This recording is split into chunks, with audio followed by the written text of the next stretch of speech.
it just felt so wrong. It just felt against everything that we're supposed to be doing. And then every billboard is like cancer treatment at the local hospital, and it's exploding with disease. Once I started eating healthier, the chemicals I was using every day started to bother me more and more. They started to just become intolerable. Well-known brands banned in Europe we were still using, and just started making me question. What are the most toxic treatments? Most of them will recommend that your salon is properly ventilated or wear a gas mask. I started to get concerned with clients saying, what is that burning my eyes, or what is that burning my chest? More of my clients being diagnosed with cancer, and I feel like now I have somebody at least once a day. I needed to find somewhere that was a little bit cleaner, but I could not find a salon that omitted those services. They made your hair feel great, and they made a lot of money. So I just felt like I needed to create one myself, and I presented that idea to my best friend, and immediately she... Wow. Yeah, I wouldn't be here without her. Some people obviously are looking for it, but there are a lot of people that haven't heard of it. What makes it non-toxic? And I omit a lot of services so you don't have to breathe it in. Just trying to create a calmer space. It's not as loud and busy and gossipy and full of fragrance and ammonia. You guys have like crazy colors too. Yeah, we have crazy colors too. Yeah. We really don't have a whole lot of roadblocks when it comes to the organic color. They've just come out with a hair color line that I'm excited to try. That will be one of the cleanest ones that we could carry. I feel like there has to be a touch of that sometimes where you've lived in survival. That will push you. Yeah. Even though there's experiences that put you in survival mode that aren't comfortable, thank God I have that.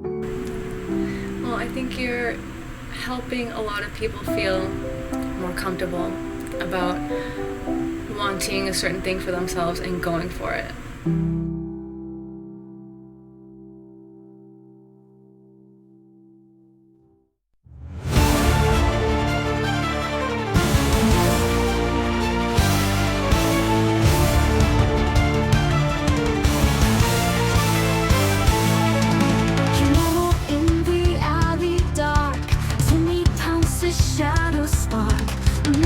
Hidden shadows play underneath the moonlight sway. Down the endless streets they roam, whispers echo far from home. Secrets cloaked in night's embrace, Timmy's eyes sharp as space. Mysteries now unfold, shadows whisper tales untold. Kimomu's heart beats fast, revelations here at last.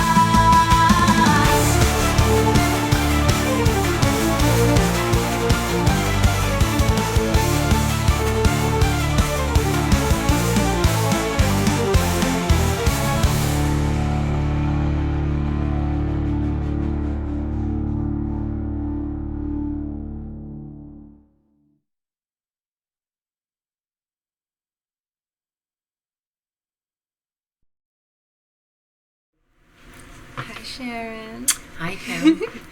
Welcome to my podcast. Thank you for coming. Thanks for having me.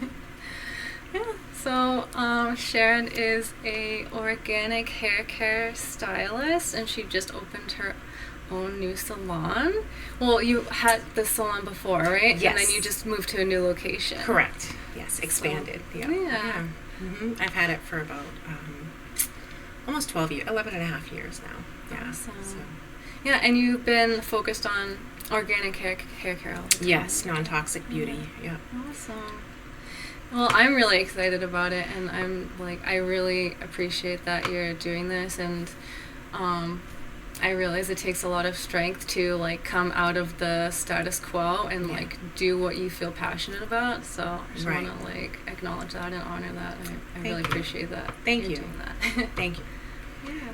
So, what was the main thing that got you started on this path of organic hair care? So I was not a healthy person before. Actually, quite the opposite. In my younger years, my 20s, and younger, I was a smoker, heavy smoker. Probably ate McDonald's frequently, fed my kids McDonald's, wasn't aware of really any kind of, I was not health conscious at all, and I didn't grow up like that at all, actually. But I did grow up with a a mom who was sick a lot and in the hospital a lot. And as she got older, she was in the hospital more and more. And my sister and I would have to kind of take time off of work to go be with her in the hospital. And she would have a lot of painful procedures, you know, and to watch that and have a fear like, oh, I'm going to end up like that. And I think she, maybe not in so many words, she thought that would be our destiny because it's you know, it's all genetics. And so that was always an underlying fear. But just seeing her go through that, and then going through my own health stuff, and you know, minor health stuff, but health stuff and emotional stuff. I watched a documentary, I think back in 2012 maybe. Well, it started actually with a client. You know, it was a hairdresser in a conventional, you know, very nice upscale salon, but a conventional salon. Where we were doing a lot of toxic treatments and breathing that in all the time. You know, having your eyes burn. Skin rashes and things like that. But a client had come in and looked great. You know, I could tell there was something different about her. She was glowing, and she had lost a little bit of weight, but she had energy. She had an energy about her. And she said, I had watched this documentary, and at the time my husband owned a video store, and I had walked by this documentary several times, and just like, you know, I had picked it up and looked at it. But when I actually took it home and watched it, it was a health documentary, but it just made me, something clicked with me. Like, oh, this isn't my destiny. Like, I have some say over this. And it just hadn't occurred to me. I don't know why. It hadn't occurred to me that what we eat, what we put in our body, on our body, environmental things really matters. You know, it matters. And there are things that we can do. You know, there's not any one thing we can do, but, you know, collectively, if you're cutting out toxins and eating healthier, you know, I realized, oh, I have some say over this. So once I started eating healthier, the chemicals I was using every day started to bother me more and more. They started to just become intolerable. I noticed my eyes burning more, my chest burning more. Something felt awkward in my throat when my coworkers were using a lot of the keratin treatments, and some, you know, well-known brands that had been banned in Europe we were still using, and just started making me question, you know, what is in that, if it's making my throat feel funny. And then more and more I would listen to clients. You know, maybe I wasn't listening to before, they were saying it probably before, but I was listening more to the clients saying, what is that burning my eyes, or what is that burning my chest? So and then I was also noticing more of my clients having to go through chemo and radiation, being diagnosed with cancer. And, you know, back then it was probably like one a week or one every couple of weeks, you know, and I feel like now I have somebody at least once a day that has had some type of cancer, or being diagnosed now with breast cancer. But back then, you know, it wasn't as much, but I really felt for the people who were going through treatment and having to sit in a bigger salon with 8-9 stylists, and maybe 2 or 3 of them using some kind of toxic treatment that I could feel was, you know, burning my chest and my eyes. So I would start taking them back in the other room, in the back room, to try to separate them from breathing that in. So so I knew for about a year before I opened my own place that I needed to find somewhere that was a little bit cleaner, or didn't offer certain services that were bothering me.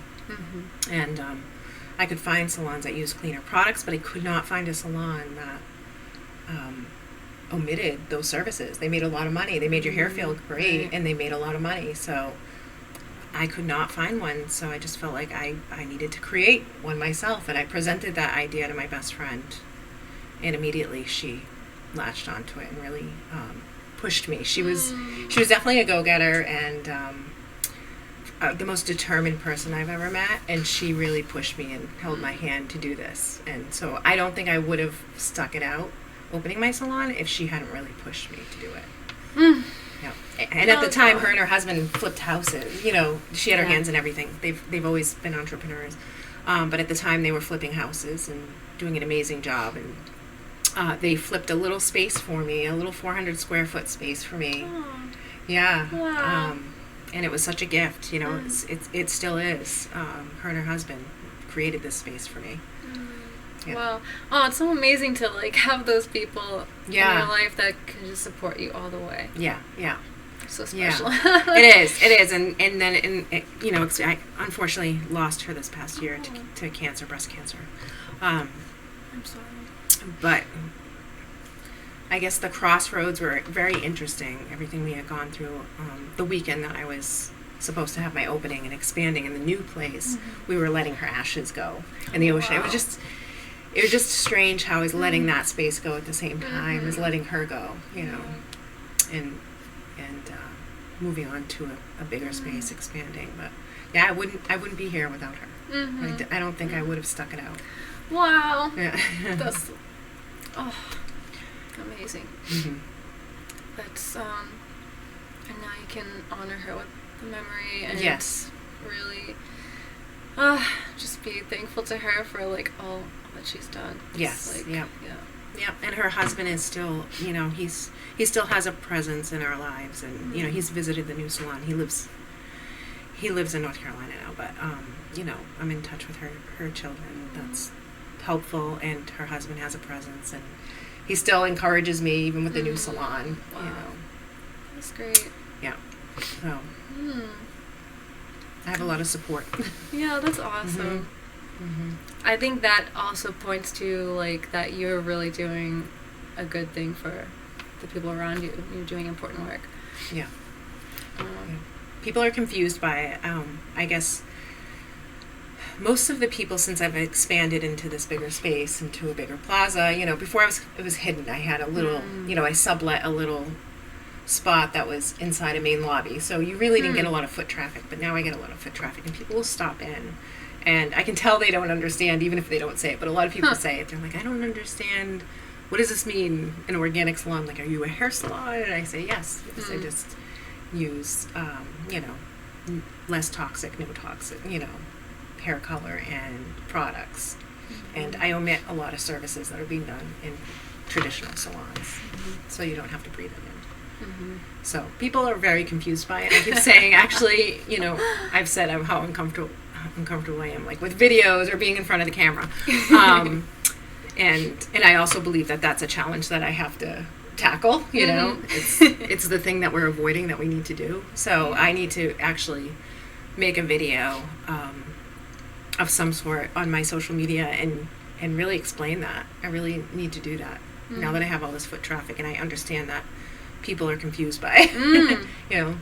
I mean, some people obviously are looking for it, but there are a lot of people that haven't heard of it and they're confused. They don't understand what makes it, non-toxic, or what things are you using or not using. So I really need to do that. Yeah. Well, I hope that this episode can help Yeah. you a little bit. Yeah, So yeah, we'll try to talk about like the things that like people might be questioning about. So actually, one question that just came to mind for me is, what are the most toxic treatments that you have to omit from your salon? In my opinion, it would be the keratin treatments. The Brazilian blowouts and those kinds of, the straightening, smoothing treatments. I've done it. Yeah. And everyone I noticed will say it's formaldehyde free. But there tends to be a sister ingredient, or maybe in the bottle it's considered formaldehyde free. But once it hits heat, then it turns into airborne formaldehyde. So they'll say like, oh, it has to. Yeah, because then they straighten it. That's exactly what you do. You put it in the hair and you blow dry it in, and then use a flat iron, a 400-degree flat iron. And sometimes it'll even say 400 degrees. It doesn't turn into airborne formaldehyde until it hits like 400 degrees or something like that. But that's exactly what you do with it. And most of them will recommend that you wear some kind of gas mask, or make sure. There's definitely precautions on most of them, like make sure your salon is properly ventilated for this treatment, or wear a gas mask, or and I've seen salons do it with the gas mask, and it's interesting because only the hairstylist will have the gas mask on, but not the client, and then not the hairstylist next to them or the clients next to them. So I just can't imagine even just using a product that you would have to put a gas mask on. Yeah. And I say this all the time. I have clients that still get it done in other salons. They'll come in and get it. their hair color or cut done with me, but they'll still go to other salons to have it done. And I get it. It makes their life easier, blow drying their hair, right? They might have really coarse, wiry, curly hair that they want to blow dry or have to blow dry every day. Maybe they want it to look more professional, or, they can't deal with the curls. So I get that. And for them, doing that every 3 or 4 months might not be as bad. It's still not great to breathe in, but it's not as bad probably for them. But for everybody else in the salon, the hairstylist, breathing that in every single day, multiple times a day, that's where I start to get concerned. Like, what am I doing? What am I breathing in all day, every day? I'm trying to eat healthier at home, and I'm trying to clean up my products, but I'm going to work every day and I'm breathing that in multiple times a day. So, and I could feel it. I could feel it in my throat.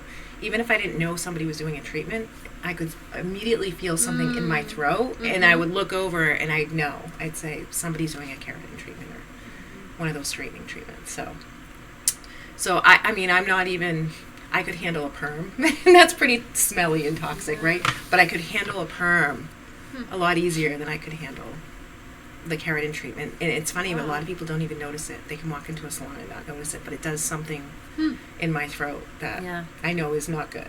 Yeah.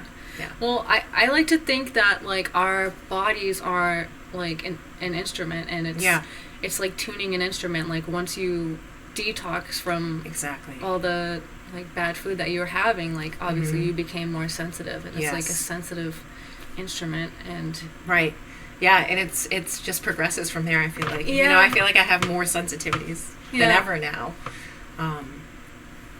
and I witnessed my best friend go through that also when she cleaned up her diet and everything. It's like you become more sensitive to things. And my mom always had, although she wasn't, like I said, she wasn't a healthy person, and I don't know what the intolerance was, if it's like backed up liver. She did have liver issues. But she could not tolerate any fragrance at all.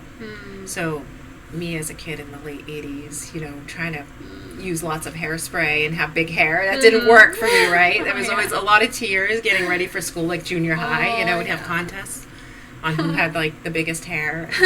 I would have to use a lot of hairspray. So I would have to go out back, and we had a sliding glass door.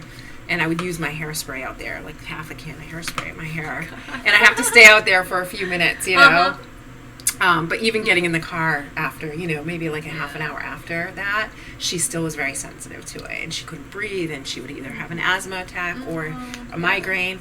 And it got so bad that towards the end, she couldn't even, if somebody sent her flowers, she had a windowsill, and she would put them outside, on the outside of the house, and she would put them out there. She couldn't have flowers. So that was always odd to me. Or, if my sister showed up with perfume, she would send her right back out the door. And it was always odd to me. But then as I became more sensitive myself, especially in 2020, I had a lot of stuff going on, and I became very sensitive then. My poor husband couldn't even wear a deodorant around me. That had any kind of fragrance. So I get it now. A lot of people have a sensitivity or an intolerance to fragrance, and I can deal with essential oils, and there are some perfumes and fragrance I can handle, but there's a lot that I can't. So people do acknowledge that when they come in. I try to ask my stylist not to wear perfume. Essential oil is okay, but I'm trying to keep it like low fragrance as much as I possibly can. Awesome. But I also have my clientele that comes from my old salon, and they love the luxury products that are fragrant. So I also carry a line that they still love also, So I try to keep it a little bit lower in the salon, lower fragrance for people with sensitivities. I understand it now, And people that don't understand, I know I hear it a lot. They don't understand it, so they think it's odd, but I get it now. I get it. No, I definitely have some sensitivities to smells. Yeah. I don't know what that is, but it just developed over time. Yeah, and I think like something with like what we all went through in 2020 made a lot of people more sensitive too, like in not just like physical ways, but right. Yeah, absolutely. Absolutely. Yeah. So, all right, let's see. So you just opened your new salon, your new Mhm. location. Yeah. You had to go through the process of completely remodeling a space to occupy. How long did that take, and what was the process like to go through? Can you talk about what was involved? Oh, so much. Well, again, I had a lot of support. I knew it was right because there were so many reasons I knew it was right. When I had the old space, when my best friend pushed me to do that, we kept saying, this is good for 5 years. This space will do for about 5 years or so, and then we'll step it up. And then you get in your comfort zone, or people like the small intimate space. So it served its purpose for a while. But I had so much support with expanding that I knew it was right. I mean, everybody just jumped in to help. The people that needed to be there, that pushed me, they were there. So I found the space, I want to say it was last September, actually, almost a year ago. Actually, that's not true. I found it maybe 2 years ago when the embroidery place went out. Oh, okay. And I would stop at the Java room on my way to work sometimes. So when it first became available, I actually was just finishing up renovations at my house. We did a mold remediation there. Again, being sensitive to things, we went through quite a bit in 2020 with that. I thought some of my symptoms might have been the mold in the house. And so we were doing a lot of renovations in the house when I first found the spot near the Java room. And I had an employee leave, somewhat full-time employee leave for a little while. And I had one part-time just starting. So the timing wasn't great. At the time I felt like if I move again, I'm going to just build a space in my house. I'll just move it, even though my clients are, not near where I live. I think I'm just going to transition to something smaller, So that was the thought in my head, but I saw that space and I fell in love with it. I'm like, this is a great space, but it doesn't make sense. The timing's not right. I'm, finishing up renovations, and I don't have the employees right now to do this. But I loved it. And then the karate place moved in for a little while, and I immediately felt bummed, like, I gave up that spot. But I also felt like it's too good of a spot for karate, And I know they had another location, so this was like their second location, I think. So I ended up, I didn't take my shortcut to work anymore. I drove by the Java room every single day after that to peek in on my way to work and my way home to see, if and when it would become available again. So I did that for, they were there 9 months, I think, something like that.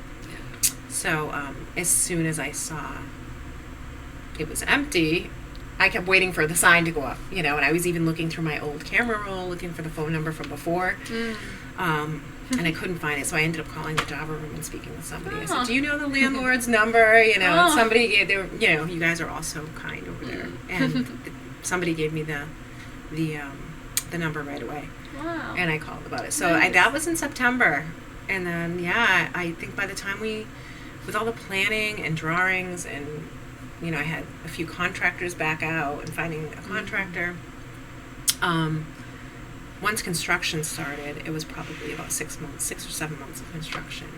And like I said, I had clients and friends who helped with, the architect, the drawings, and family members and friends who jumped in. And my husband's uncle, really ran the project for me. He was my project manager. He had just retired recently.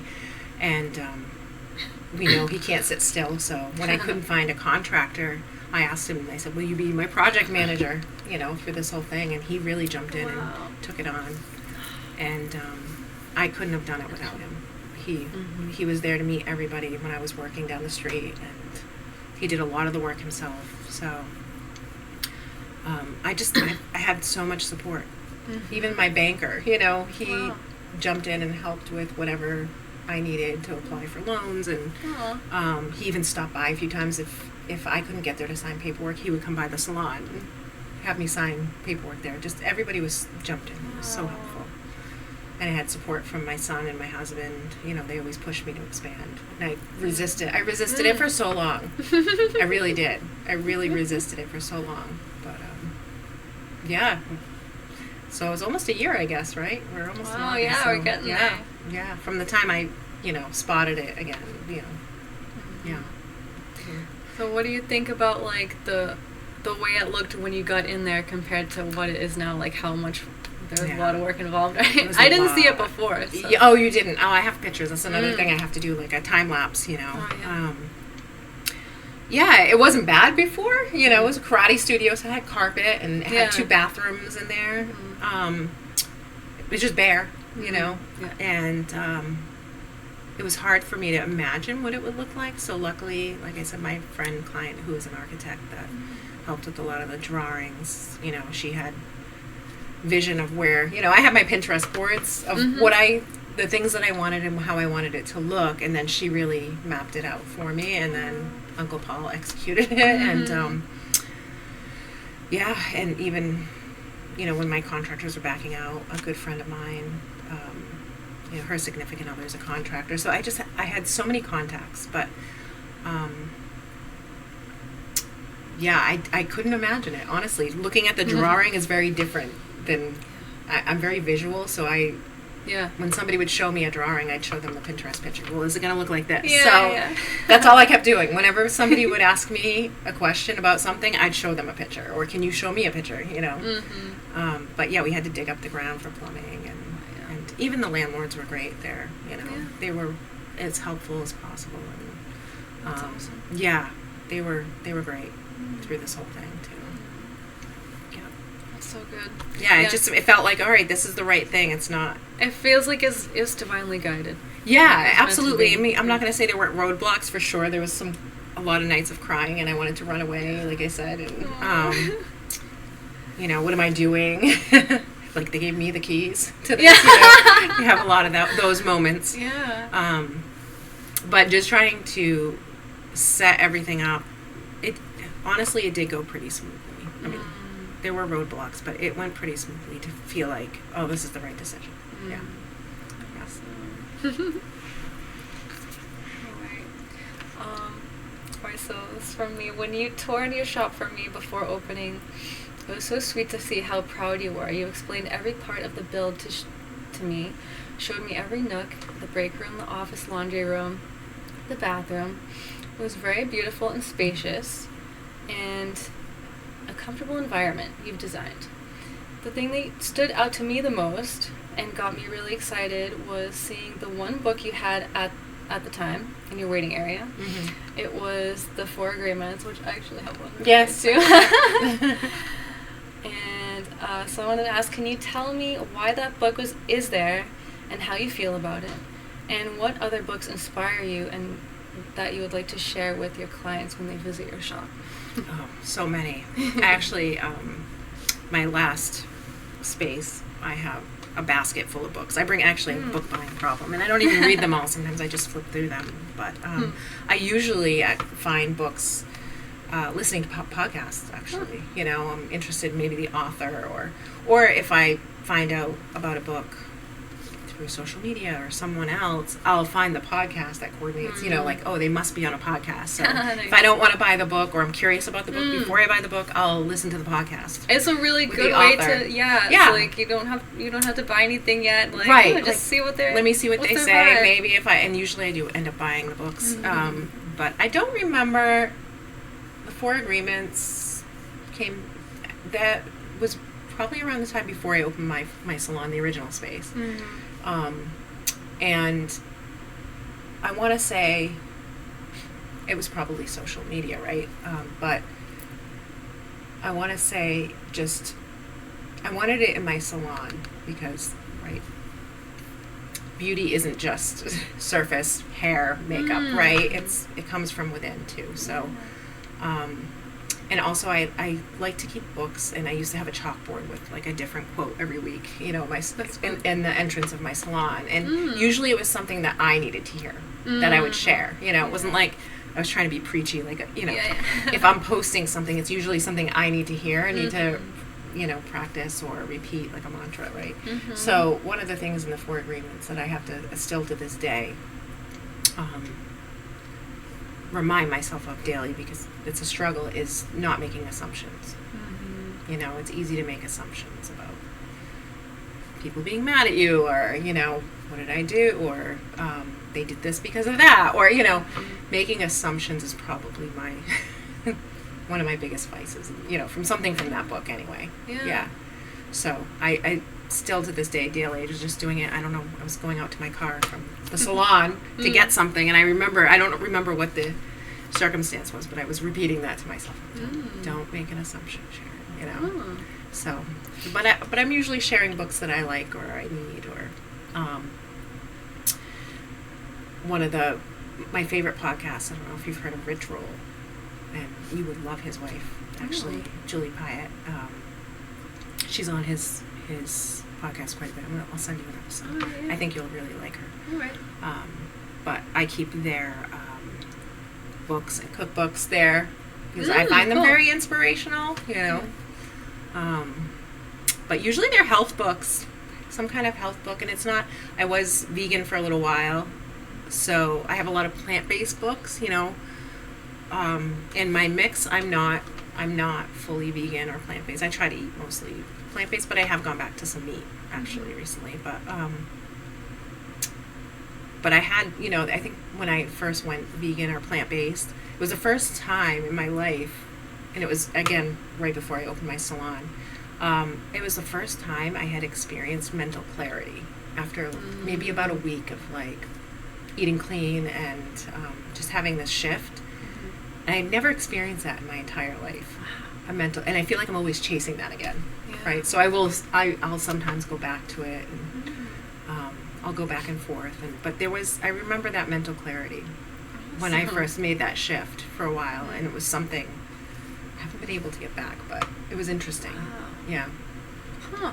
I don't know how to get that back, or probably some, you know, form of, like, incorporating meditation and, you know, just being more aware. But yeah, for me, I would say, like, I definitely have, like, varying. Well, I mean, this is the way it is, right? Like, you're kind of just, like, waving through and yeah. But no, I've had some moments, but I don't know if I could pinpoint, like, all of the factors that contributed to it too. Yeah. So. But once you experience it, I feel like you're always chasing it. I don't know. Yeah. That's how I feel anyway. Like, how do I get that back? That just, like, everything was okay. I felt like I was thinking so clearly.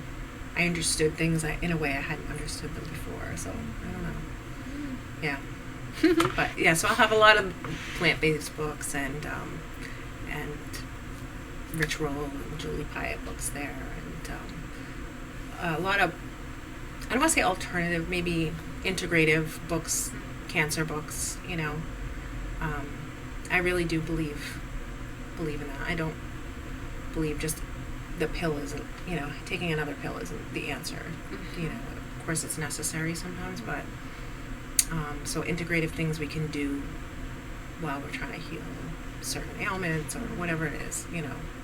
I think there's something we can do to help that along. Yeah. That's cool.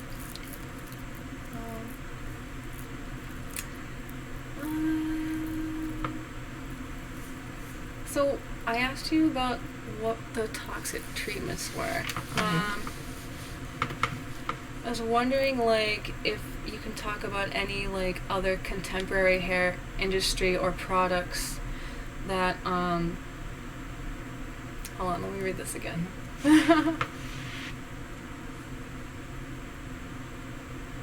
Okay, so you said that part of the reason that you wanted to open an organic salon was because you believed you and your other hairstylists deserve to work in a non-toxic environment.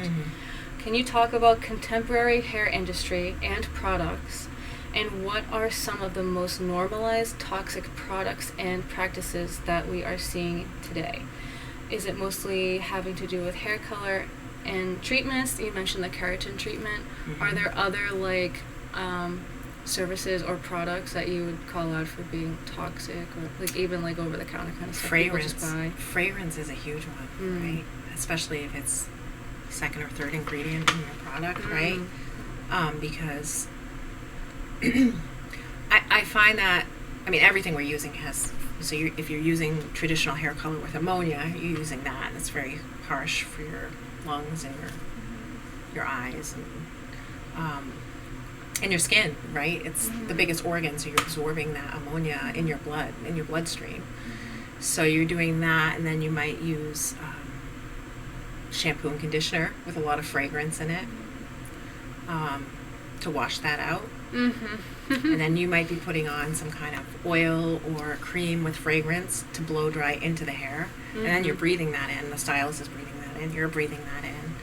And then you finish off with maybe a very fragrant hairspray on top of that, right? In which I'm not going to say I don't use hairspray or any fragrance at all. We do carry, like I said, the line. We have one line that does have a little bit of fragrance in it. I try to not use it all the time. I try to use the cleaner lines as much as possible. But there are some clients that want a specific product, so but I try to really cut that down as much as possible. So really it's cumulative, right? It's not just like one product in the salon. I think the biggest offenders would be everything with fragrance, you know, because you're spraying it in your face, you're blow drying it in your face, you're breathing that in all day every day. So other practices in a traditional salon would probably be like gossip. I try to be aware of reading material and magazines that come into the salon, and occasionally, I'd say like a couple times a year, I might either somebody will bring me a People magazine, or I might get one. But and clients love it. Clients love a People magazine. I'm not gonna lie. Like if they're reading it, I'm like, oh, what's going on with Jen and Ben? You know, like what did you just read? I want to know too. But I try to limit that. I try to limit just like all the junk coming in. You know, I really try. It's not. We're not 100%, but I love that. Yeah, I try. Yeah. Yeah. Awesome. And not everybody understands that. You know, it's fine. People joke about it, and I'm like, that's fine. You know, there's so much of it everywhere else. You know, it's. I'm just trying to create a calmer space. You know, that's not as loud and busy and gossipy and talk. You know, full of fragrance and ammonia. You know, so. Yeah, and if you think about it, like, it's like it's going for more like a spa feel. Like people are coming here to like relax and like do something healthy for themselves. Yeah, especially, I mean, a lot of people, they don't take time. I'm going to say especially women, but there are men for sure. I mean, people just don't take time to take care of themselves, especially caretakers. Yeah. And I remember that as a young mom. Like maybe that shampoo is the only time in the whole month that I get to relax or feel pampered. So, yeah, it's something I wanted to create for especially caretakers that don't take care of themselves. Yeah, a 5-10 minute shampoo could make a difference for someone. So when it comes to like hair color, I know that has some like toxins in it. You have like a different method of coloring hair. So what's involved in? It's actually just I'm not going to say it's chemical free, right? You have to have some chemicals to open the hair cuticle, but it is free of a lot of things. You know, like resorcinol and ammonia, and, PPDs, which is a dye-molecule. It's very reactive. Sulfates, phthalates, you know, things like that. But it's really what they're not including in their hair color than what they are including in the hair color is leaving it out. And it does, we carry 2 to 3 lines because sometimes somebody might not feel like maybe one covers enough. They're gray maybe. But it does a pretty good job actually. You know, we have a newer line we just adopted that really covers well, and we've been happy with it. But I try to carry 2 to 3 lines in case somebody has a sensitivity to one. I can switch to the other one. Usually they're from England or Italy, where their standards are a little bit higher. So, yeah, and I like to have variety because not everyone likes one product. I actually switch around. If I'm going to color my hair, I switch around to all 3 product lines that I have. You know, I like to try them all out and see which one I react to or not react to, or, you know. We have one from England that I love. Not everybody loves it, but I like it. It's a little translucent. I explain it. It's like wearing nylons versus tights. You kind of can see through it a little bit. It's a little more natural. it's more for gray blending. Rumor has it that Princess Kate uses it when she's pregnant. Yeah, so, but it's Organic Color Systems from England. It's a very expensive line to keep. It's one of the older color, like organic color lines. Yeah. But I do like to keep it in stock. So. Nice. So are they mostly like natural colors, or do you guys have like crazy colors too? Yeah, we have crazy colors too. Yeah, Yeah. right. They are. I'm gonna be honest. They are harder to find in some of the organic lines. The crazy colors, and sometimes we do have to move to a different line that's not organic for some of the crazy colors for them to last a little bit longer. But Organic Color Systems actually does have. It's limited, but they do have. These color conditioners that are green and hot pink, and so they do offer some of those. We're not, I would say a lot of my stylists and I were like, we don't love the fashion colors. We don't love doing them because they fade out so quickly. Yeah. It's a lot of work. It's a lot of money for the client. Yeah. Even kids, they're going to be having that done, and then they're jumping in a swimming pool, and that's just going to strip it right out, and you just spent $300. You have to you have to highlight it first and then put the color on. It's a lot of work and a lot of money, and it doesn't last, and it doesn't matter what product you use, whether it's organic or not. So we do it. We absolutely do it a lot, but we don't love to do it. I try to talk people, for kids at least, into maybe a couple like bright hot pink hair extensions that you can take in and out. Yeah, or, it's a lot easier. It's a lot more affordable. You're not wearing, you're not bleaching out their hair. So, but yeah, we really don't have a whole lot of roadblocks when it comes to the organic color. It's awesome. Yeah.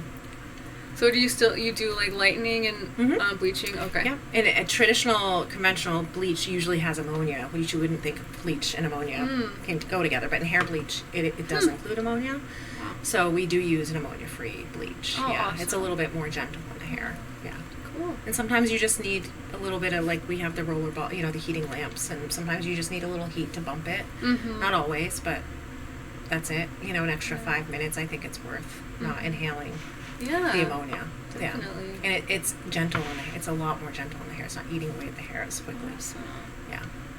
Wow. It's so awesome and like thoughtful that you like take all this into consideration and you really have like good alternative it's services. Like, it's a lot of learning. Like I said, I was just trying to escape breathing in certain things at a salon, and so I've had to learn a lot, and I'm still learning. And I try to listen to clients, and I learn from clients too, what not to include sometimes, or what they're looking for, or what they don't want to breathe in, and so I try to stay open to that, So, yeah, that's important too. Like we're always still learning. Yeah. All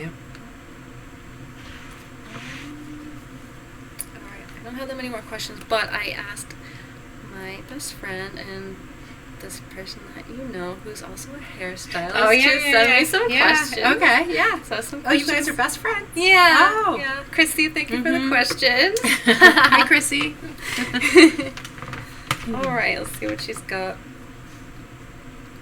Some of these, like, I kind of already asked you something like that. But, this is a good question, I think. What kind of feedback are you getting from clients that have used non-organic hair color? Does their color last as long? Do they have less skin irritation, if any? Yes, absolutely. Most people will just say it, but I do make it a point to ask, did that feel better on your scalp? And they'll always say there was less burning, Awesome. or there was no smell, they couldn't tell. Depending on the line that you use, like I said, yes, the longevity is there, especially with our new line, Arate. We switched over from Organic Way it's our distributor actually switched over, but this new line that we have called Arate has been really, really great so far, and it does have longevity. The Organic Color Systems that I was speaking about, being more like nylons, that one, I would say, even though I love it, it probably does not have, I would say there was probably a week or two less longevity in that one than the Arate. But the OA, Organic Way, and the Arate definitely have they last just as long as traditional hair color. Yeah, and no burning, no smell. Has a little bit of a eucalyptus scent to it, you know, like essential oil in there. I am looking into actually another line that was just launched from a very clean company, Inner Sense Organic Beauty. The white bottles, I think you've tried. The shampoo. Yeah, they just came out, and they were a small company out in the San Francisco area. And when I used to call to place orders, I would talk to the owners, the husband and wife themselves, like just place my orders with them. And now they've really exploded, and that's great. Awesome. But they've just come out with a hair color line that I'm excited to try, and I think that will be one of the cleanest ones that we could carry. And so I don't know anything about it yet, but I can report back. Cool. I'm excited to try it. Yeah. Yeah, no, it's good to ask your clients for feedback too. I think that's really cool. Like, Yeah. it's just to get them to notice the difference. Yeah. It's awesome. So Chrissy asked, what's the price point? Is it more money? It should be, Which yes. is Because my color is sometimes 3 times the amount of traditional hair color. Because I was in such a small space with my clients that I love, and they're all like my friends, you know, I didn't raise my prices for a long time. And that has had an effect on me, you know, not charging enough. So I'm gradually just creeping up to the price point in the area, but I'm still not charging, you know, I'm still not making up for the cost. I do have a plan to do that, and I want it to be very incremental, like $3 here and there, you know. So I do have to be better about that. It should be a lot more expensive, but I think, actually, you know, I think I know where Chrissy works, right? So it's probably very comparative to where she is now, but it will creep up a little bit more just so that I can really catch up a little bit. Like I said, it's 3 times the cost for my hair color. So yeah, you gotta make sure you're taking care of you too. And it's hard when you're, you know, I'm not somebody that has ever, like, my intention has never been like, oh, I want to make a lot of money, you know, I want to live comfortable like everybody else. I want to have what I need. But I did it really just to help people that didn't want to breathe that in every time, and I wanted to help myself not breathe that in. So, you know, I feel like that wasn't my intentions, but I have to be a little bit more. Yeah, and I think it's worth it for the people who really care about that stuff, and those people are gonna come to you. Right. And it stinks that it has to be more to leave stuff out, right? Like, just like food, right? Yeah, why do I have to pay so much extra to not have my food sprayed with pesticides, right? But it does, you know, that's a whole other subject, but it stinks that it does cost so much more. So, not yet, but it will be a little more expensive, you know, as we creep up a little bit to I can meet my needs, and for sure.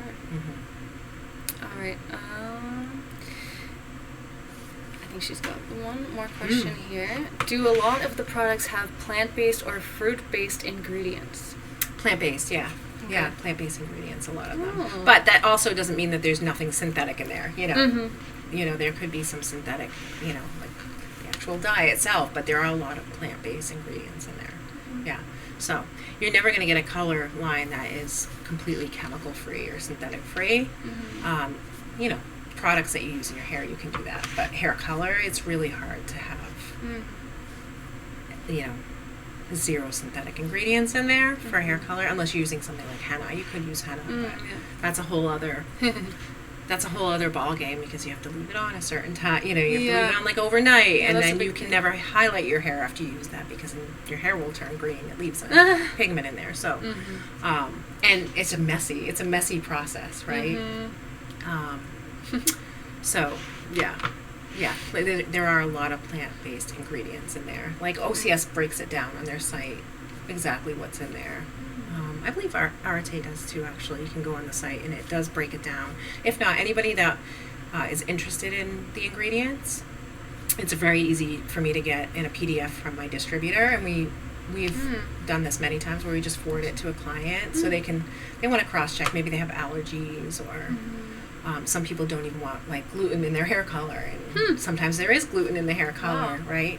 So the new Arate line does not have gluten. which is nice because some people do look for that, you know.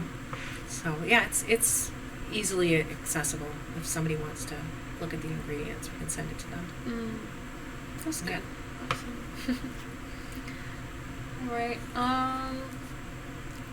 You specialize in curly hair a little bit, you said. Yeah. What's special for you about curly hair, and what makes curly hair special in styling or caring for it? So I used to have curly hair. Not so. It's probably like yours. Maybe not as curly, but it's similar. Yeah, I have pictures. I'll have to show you. Okay. Yeah. So, and then I spent so many years trying to straighten my hair. Right. And Yeah. then, I mean, when I was really young, it was very straight, and then I think around puberty age, you know, I got a perm, and then it just never went, like, it stayed curly. I think just, and that happened to my nephew too. Once he hit puberty, he got very curly. My mom always swore I gave him a perm, but it didn't. So I think I spent a lot of time trying to straighten my curly hair and not knowing how to manage it, and my mom certainly didn't know how to handle hair at all. So my best friend and I in high school would actually put our head on the ironing board and use an actual iron to iron. Yeah, before you could afford to have your own. Because they flat iron. didn't have straightening irons for like the longest time. Yeah, they did. Like your hairstylist might have had one, but it was out of reach. Like you couldn't afford to have one, and they were so expensive. Yeah. So yeah, we used to iron each other's hair, and even in hair school, I spent so much time when I learned how to blow dry my hair. I would spend so much time blowing my hair out. But then I think I just went to a class, a Diva Curl class. My boss had mentioned it and sent me to a Diva Curl class, and I was interested. Like, all right, I'm going to learn how to. It was more for myself, honestly. Like, I'm going to learn how to take care of my curly hair and embrace it, because none of my clients were at the time. They all wanted their hair blown out straight, you know. And so once I took that class, I was like, oh yeah, this can look good, just like, you know, watching the documentary. I have some say over my health. You know, you just learn how to manage something. It takes practice. But then I started losing my curl shortly after that, when I wanted to, you know. Oh man. I went to New York, and one of the times to take another Diva class, and I volunteered to be one of the models. I can't remember. I think it was for a haircut, and they had done my hair curly. And I was excited about it, but I was just so bummed that night that it kind of had fallen. You know, my curls had fallen, and I was like, they're going. They started going. And so now I have like wavy, I would say it's wavy. You know? I either have to blow it out or curl it. I can't really get a curl out of it. But yeah, so that's how I got into it, just trying to manage my own curls and having bad haircuts all those years, right? Having the dog ears and, that so many of us have with curly hair. And then since I have a stylist, Gabrielle, who has also taken the Diva Curl classes, so she specializes in curly hair also. But I think people when they call, see that I'm the owner and, you know, I'm specializing, they really want to see me. It's hard for me to take a lot of new clients right now, but that's like one thing that I've had to turn away a lot of people. And so I'm happy Gabrielle is specializing that, and I think we're going to have more education at the salon around curly hair, because for the other stylists, because it's important that we get a lot of phone calls for that. Wow. Yeah. Awesome. A lot of requests come in for the curly hair. It's something that definitely stands out on your bio when I read it. Yeah. I've even thought about taking it down, honestly. Yeah. Just because I hate turning people away. But I'm in a role now, right? I'm trying to run the salon and have a staff, build my staff, and my team. And it's really hard when you're behind the chair so much. Trying to wear all those hats has been challenging. So, and I have a hard time saying no to people, so I keep just piling it in. But yeah, I think Gabrielle's been great with it, with the curly hair, and you know, we are onboarding a new stylist this week, which is exciting. And then we have Amber, who's been with us 2.5 years, and she's my challenge person. Any challenging hair issue, she just handles it really. She's so great with handling difficult hair. She can kind of handle anything that's thrown. You know, sometimes I shy away from things like, oh, that's not my department. You know, whether it be like, I don't know, maybe I'm intimidated by doing a mohawk because I haven't done it in 6 years. She's like right on it, and and it looks great. And we have a new assistant, so I'm training her, and she's been cutting some of the girls over at the Java room their hair, and that's great. Awesome. Yeah, so I'm excited to build our team. Yeah, that's really exciting. Yeah, it's been exciting, but it's been hard to be behind the chair, and I still get a lot of requests for the curly hair. So I have to figure out how to really, get that on Gabrielle's bio a little more, because she does enjoy it too. So Cool. yeah. Well, since you're here now and you are the expert, can I ask you some questions Yeah, about curly hair? absolutely. Are there special cuts that are better for curly hair, or like styles that are better? It depends on the curls, right? Okay. Curls can be so different and inconsistent. Even on one person's head, you can have two different types of curl. Yeah. I have clients that have it's almost like a clear line in the back of their head where it's Yeah. really curly underneath, like corkscrew curls, and then it's just wavy on top, right? Yeah. Or vice versa. It's like my hair, it tends to be curly just in the front around my hairline, and then it's straight in the back. So it depends, right? It's different for everybody. But there are, a lot of layers and bangs are in right now, even for curly hair. Products, how you use products makes a big difference. How you put them in, how you let it dry, patience. Yeah. I don't know if you've ever done the Diva Curl method, which we do No. with InnerSense now in a way. Actually, InnerSense has a great site, and there's a lot of influencers that use InnerSense products that show you how to use the products. Oh, awesome. This is my daily routine of how I put in this gel or this cream and how you let it dry. So you want to let it dry. You kind of want to let it dry that crunchy, wet look that most of us with curly hair hate, right? That right? It reminds you probably of the early 90s. Yeah. But if you put it in properly and, you don't separate it too much, you get a bigger curl, a defined curl, and you let it dry, that curly, wet, crunchy look. Then you can crack the shell after it's dry, and it will soften up, Okay. and you'll have a defined curl with less frizz. So, so we're big into teaching people how to do that, how to use the products, and you can start with one product and build, it's like a library of stuff. You can use 3 products at a time, but I tell people, just buy one at a time when you come in, and then you just build on your set, Nice, yeah. Start with one. But as far as cuts, it just depends. It depends on your curl. You could easily do more layers in your hair if you wanted to, but if you like to put your hair up and you don't want a lot of hair falling out, I always say if I had corkscrew curls, I would just let my hair grow to my waist and not touch it. I don't know if that's true, but I always say it. I swear if I had those curls, I would just let my hair grow and not touch it. I do I love the long hair now. I've been going for princess hair for the past few years. Yep. Have you had it trimmed? This has grown on for a bit. I am needing a change. Yeah. So that's why I wanted to ask you a little bit too.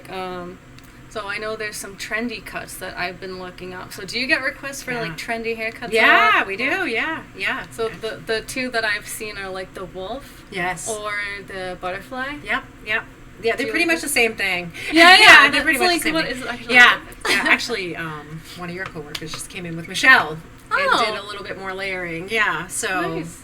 Very similar cut, which was great. That was a huge challenge that was very advanced for Michelle, and so we helped her. Gabrielle came over and helped too with some of the cutting. So we actually I found a stylist. I think she's out in Westboro.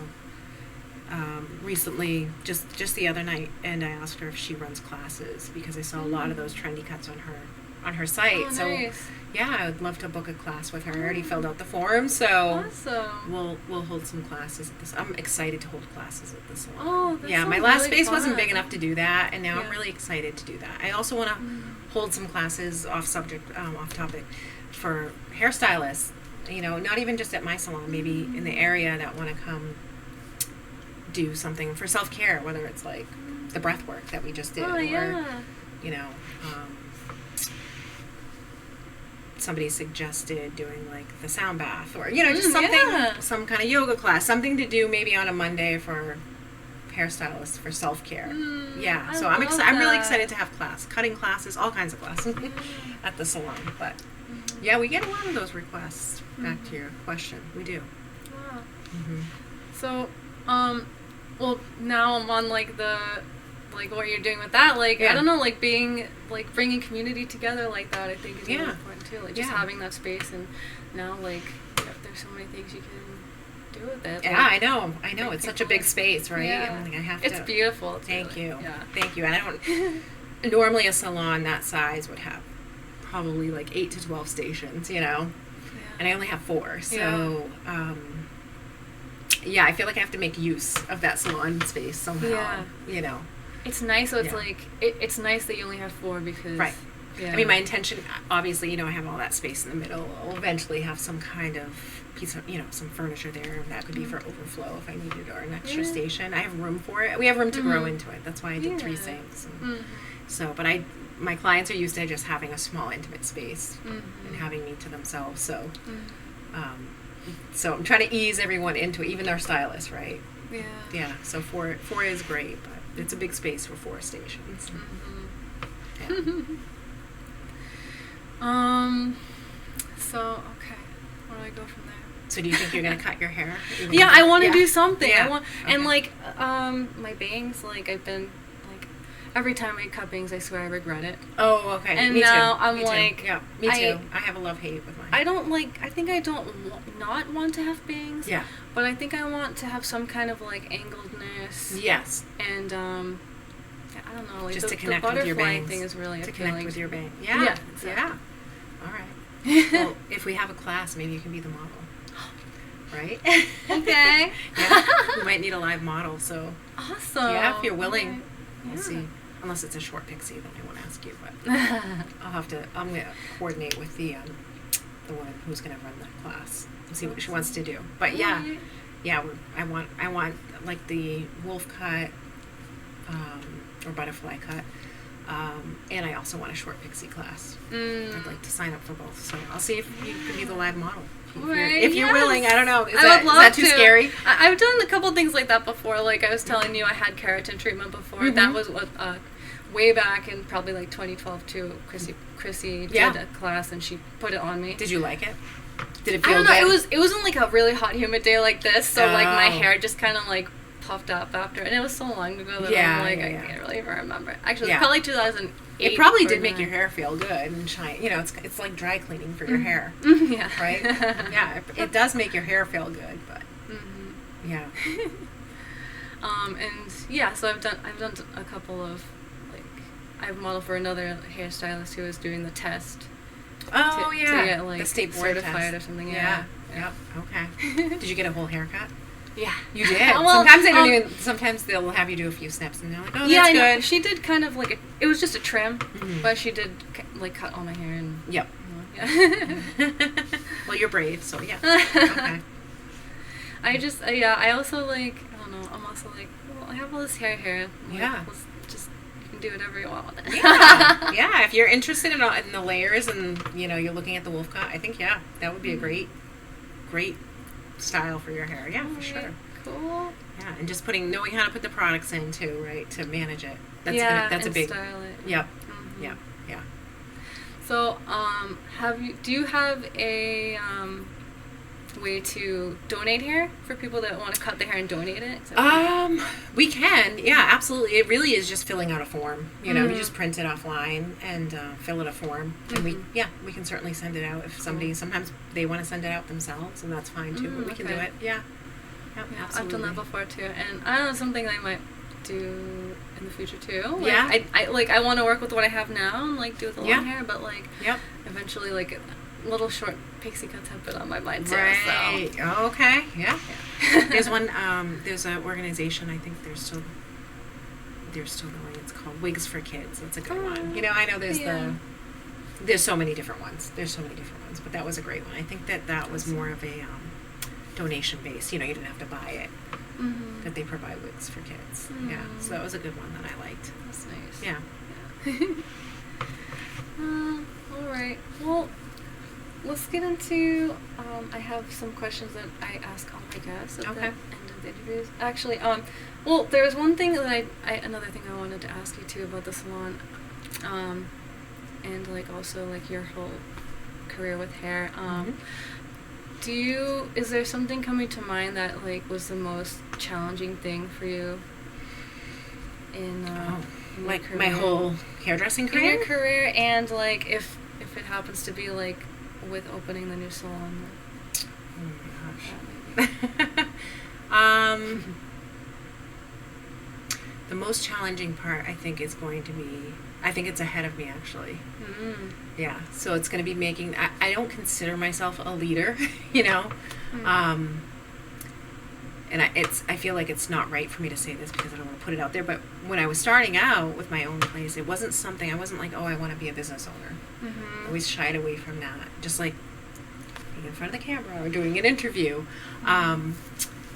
It just wasn't something I was ever interested in. It was foreign to me.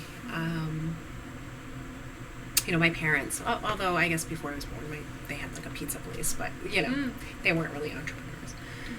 My parents. So I don't know. It just wasn't. It wasn't something I ever craved, was to work for myself. And then when I felt like I was in a position where I had to, you know, I felt cornered, almost cornered in a way. Like if I wanted this, I had to do it. I had to create it. So. But having a small space allowed me to keep my hands in this career, and that's comfortable to me. That's I've been doing it so long now that this is just comfortable for me, is to be a hairstylist. And so now with the expansion and trying to create a team, I'm going to have to shift my role. You know, I have like a 3 to 5 year plan where I'm going to have to shift out of that and actually run the business and be a leader and learning this whole new role is very challenging, you know, and I've been trying to take off Thursdays as an admin day, and I keep falling back into like taking new clients, right? Because I'm avoiding that work, right? Okay, sure, I'll take you. I'll do your hair because that's what I want to do, right? I want to do hair. But it's something I never wanted again. I didn't want this whole new leadership role. It's not something I ever wanted. But now I'm a little bit excited for it. I was able to recently take some classes that helped me with that. You know, it's not so scary. If you learn a system and you learn what you're supposed to be doing and how to do it, it's not as scary and foreign. So now I'm a little bit excited for that, even though it's still somewhat foreign. So I do think the most challenging parts I'm starting to feel now, they're ahead of me, is like managing a team and being a leader and shifting my role, not just working with friends, and everything's shifting in that way. So that's going to be, I think, my most challenging part of this whole thing. So I'm trying to be excited for it. I am a little excited for it, but it's scary too. Yeah. Well, I think that your really strong vision for what you want this business to be is gonna help you a lot. Keep it consistent. Right. Yeah. And knowing what I don't want, I think that helped me in the beginning.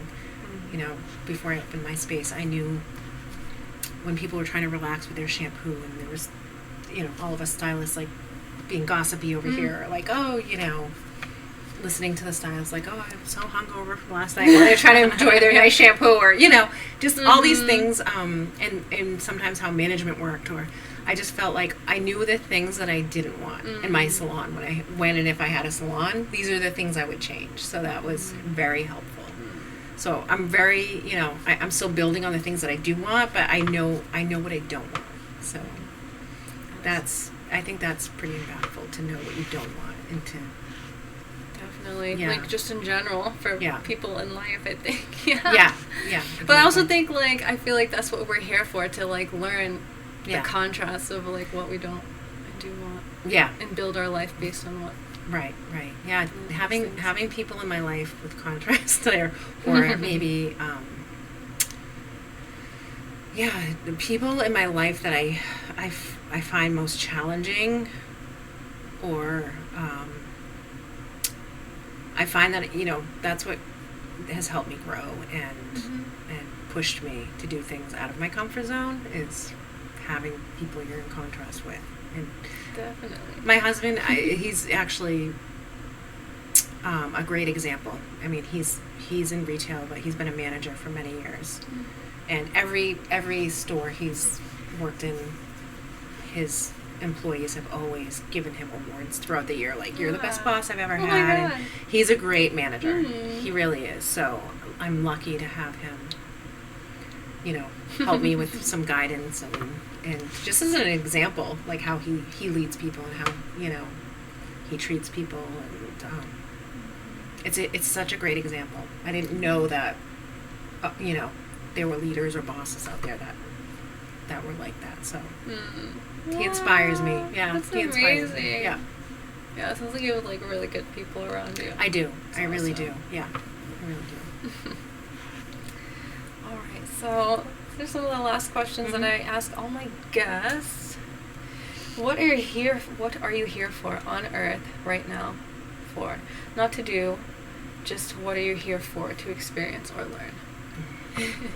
Jeez, that's a deep one. What am I here to experience or learn? I don't know. I'm figuring that out, I guess. Yeah. Right? Like, I guess I'm still trying to figure that out. I'm someone who is very sensitive, and I feel very deeply. So,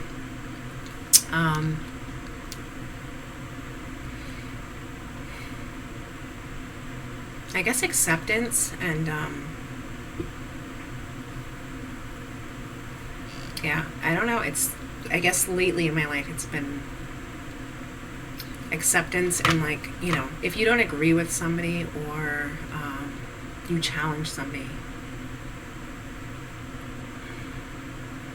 it's like learning to move through that, like in any relationship, whether it's romantic or friendship or whatever the relationship is. I think I've experienced a lot of yeah, if you disagree or challenge somebody or, you know, ask for a certain thing and how they respond is to shut you out, is like, it's been a really, I guess in the last few years that's been like something that stands out the most to me, like learning how to not do that myself, right? To hear someone and acknowledge them and still accept them and still care for them and be in their life. And so that's my lessons lately. Wow. Is to be okay with disagreeing with someone. It's okay. You know, doesn't mean you can't be in their life or have to shut them out. You're not going to agree with somebody all the time. Exactly. Yeah. Absolutely. Yeah. And just being kind, you know. It really doesn't cost that much to be kind, you know. So, well, I don't know. That's a hard question. That's a hard one. That's just in my life recently, you know. It's beautiful. Yeah. Just definitely something that we all have to. Yeah, accepting people for who they are, and yeah, you're always going to have challenges with people and relationships in your life. They're meant to be worked around, and compromise is a big, and that's how we learn and grow, right? Yeah. What can we expect to see from you in the golden future of humanity? What is your role in our transition to higher consciousness? Oh my gosh. All right. Can you repeat that? Repeat that again. What can we expect to see from you in the golden future of humanity? What is your role in our transition to higher consciousness?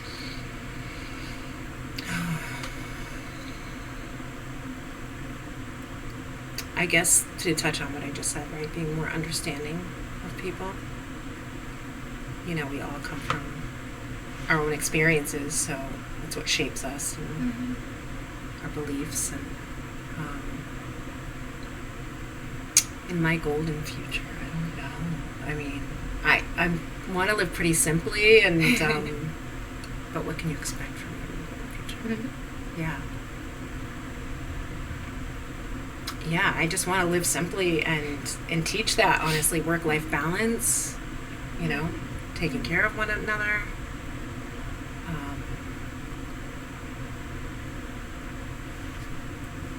And acceptance, yeah. Pretty much, I guess, to touch on what I said a few minutes ago. Well, I think you're helping a lot of people feel more comfortable about wanting a certain thing for themselves and going for it. Yeah. Thank you. Yeah. I hope so. Yeah, I really I do. hope so, Like, yeah. and you yeah. have, like, your whole business is built on that, and you Mhm. have people coming in every day, and they see that. Yeah, yeah. I think it takes, it also takes, you know what I realize, it takes a bit of living in survival mode to sometimes, for me, to accomplish something or be successful in something. I think that's what part of the drive is, right? Is, you know, I have the support. Luckily, I have the support because I couldn't do it without the support. But I feel like there has to be a touch of that sometimes where you've lived in survival mode, you know, that will push you. Yeah. So I think about that a lot. Like, even though there's experiences that put you in survival mode that aren't comfortable, thank God I have that, a little bit of that in me, you know. So, but I do feel people who live in survival mode sometimes can want to shut out the world, or can be a little harsh, or, you know, somebody's done me wrong, or, you know, that kind of attitude. I do want to make sure I'm conscious of that and not feeling that way either. You know, but I need that push though. Yeah.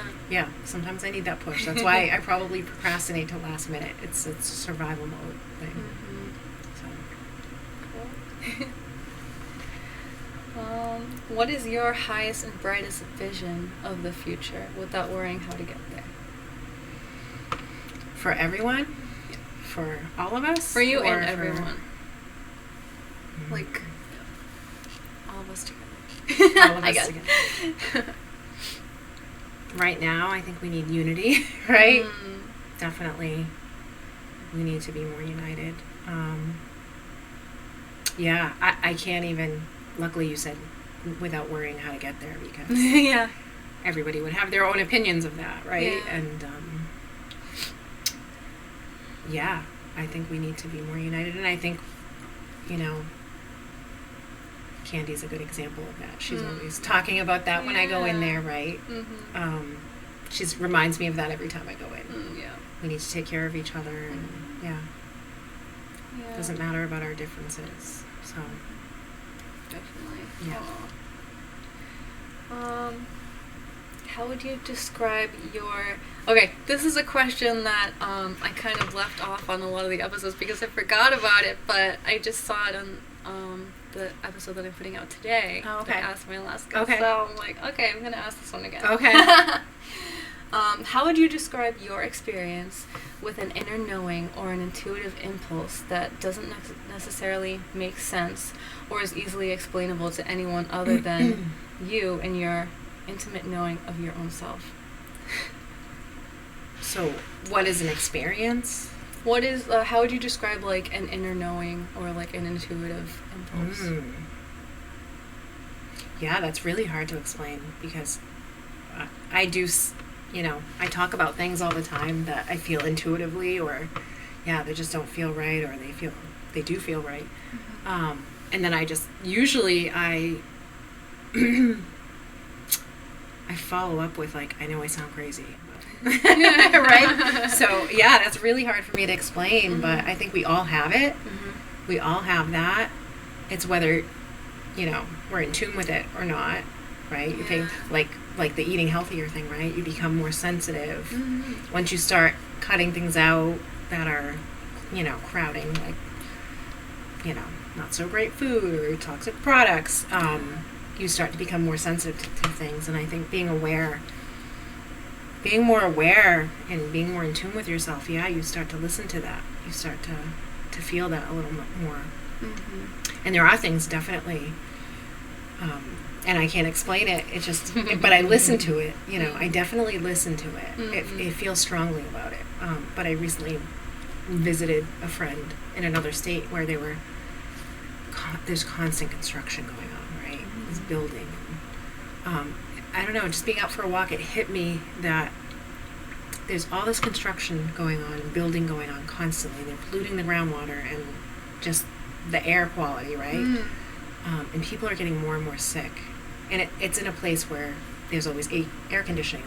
The windows are shut. They don't have screens in the window because it's so hot there, right? Yeah. And then every billboard is like cancer treatment at the local hospital. and it's just exploding. They're having to open new cancer centers, and it's exploding with disease. And I just, my mind can swirl with something like that. Yeah. And just intuitively, or just in my being, I knew, just going for a walk, I knew that was wrong. I was like, this is not a good place to be. I feel like this isn't right, And I was really happy to get back to my 1954 small little ranch in my neighborhood with all the older homes, and we open our windows, and I don't know, I guess it's happening in a lot of places, but there was something there that just, I felt so strongly about it. I felt like it just hit me out for a walk one day, like this all seems so crazy, like this feels really wrong, and I couldn't explain it. I just felt very strongly about it. Yeah. Wow. And it's like, it's so much easier for that kind of feeling or that clarity, right, to come in a moment of like you're like on a walk where you're by yourself, and like quiet. And no, I actually wasn't by myself, but I didn't feel like I could voice it either, because I'm like, I'll sound crazy if I say all of this. What's like swirling in my head, it's gonna sound crazy. So no, I just keep it to myself. But I'll tell my husband, and who knows what he thinks. But when I say these things, but it just felt so wrong. It just felt against everything that we're supposed to be doing, and breathing in and consuming, and I was just so happy to get back to my little New England neighborhood after that, and breathe the air that I was breathing taking a walk in my neighborhood. And, but it can sound a little nuts. So I usually keep those things to myself, but I do listen to it quite a bit, my intuition. Yeah. Awesome. Yeah. It's good because like you can wisdom can come in, and then you can just like reflect on it, and sometimes it's like the most helpful thing for you to it's like you don't have to let everyone else know. Nobody else has to understand it. Right. But it's really useful to you. It is. Yeah. And like I said, I believe everyone has it. It's just whether or not we're listening to it, or I think maybe just one more question. Is there anything that you wanted to plug, like any links that you want me to have for you? Sure. So like I said, we have some new stylists starting, which is really exciting. So if anybody's looking for an appointment, it's just tangerineorganicsalon.com. It's our website, and you can put an appointment request in there. You will be able to book online pretty soon. Actually, we're working on that online booking. Awesome. It's been really scary to me to allow people to book on, like, giving up control. Yeah. So, but I have to do it. Like, I really have to do it. And one of our new stylists, is used to getting online bookings. So we're going to open that up actually in the next week or two. But right now you can put a request in. And also it gives us a chance, like, do you need a consultation? Nice. If you put a request in and let us know what you need. And we're on Instagram, Tangerine Organic Salon, and Facebook. Yeah. Cool. All right. I'll make sure those are linked below. And you just reminded me I had another question from Chrissy that I didn't read. She wanted to know, because I already know, because I heard you say it at the grand opening when I was there. What inspired the name for you, the Tangerine name? Nothing. Nothing. Again, maybe it's just that, like, I thought, like, I think I was, at the time, I don't know if it was like a sparkling water I was drinking. It was like a tangerine lime or something. And it was like very fresh and clean and crisp. It just reminded me of a clean crispness. So, and I kept saying, I can't name my salon that. And I also used to love the Led Zeppelin song.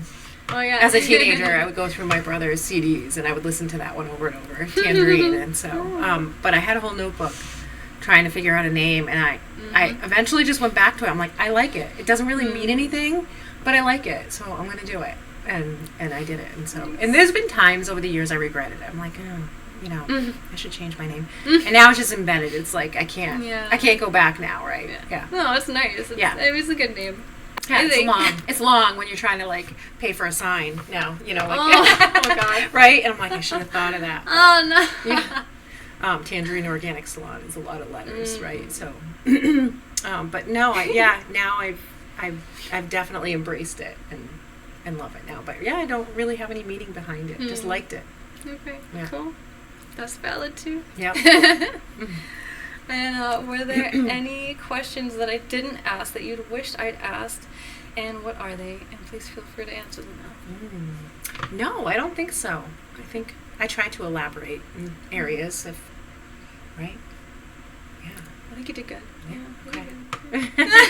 I do want to thank you for coming to the grand opening, though. That was really nice. And baking all those cookies. Oh, yeah. Yeah, that was really sweet. Thank you. No problem. I was happy to be involved. Yeah, you guys have been great. All of you. Yeah. Well, and thank you for coming on my podcast. This was really fun, and I'm so glad we get to talk more, and talk about your salon, because I'm really excited about it. Like I said, I really appreciate what you're doing. Thank you. And I'll be looking out for you for that. Get your hair chopped. Yeah. As a model. Ooh, here we go. Yeah. Yep. What will it look like when you see me next? I know. I'm excited. Yeah, me too. All right, thank you so much, Sharon. Thank you. All right, thank you for watching this episode, and I'll see you next time. Bye.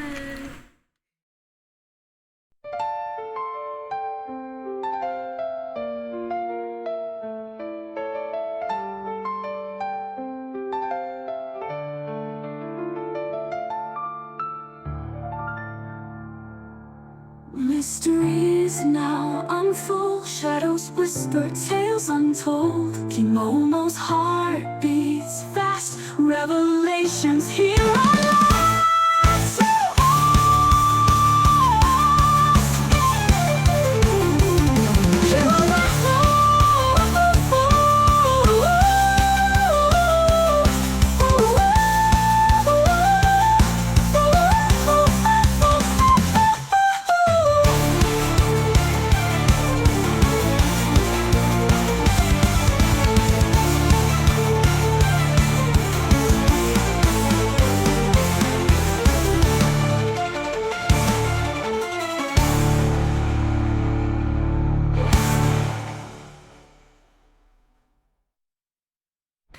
Okay, I'm so sorry. Oh my god, it's hot. It's okay. I know. I'm like, is it dripping down my neck?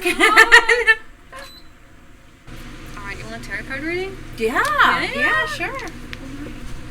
Oh. Yeah, I think so. That was so cute. I think so. Well, I'm glad you liked your reading, and you can tell me your question later. Yes.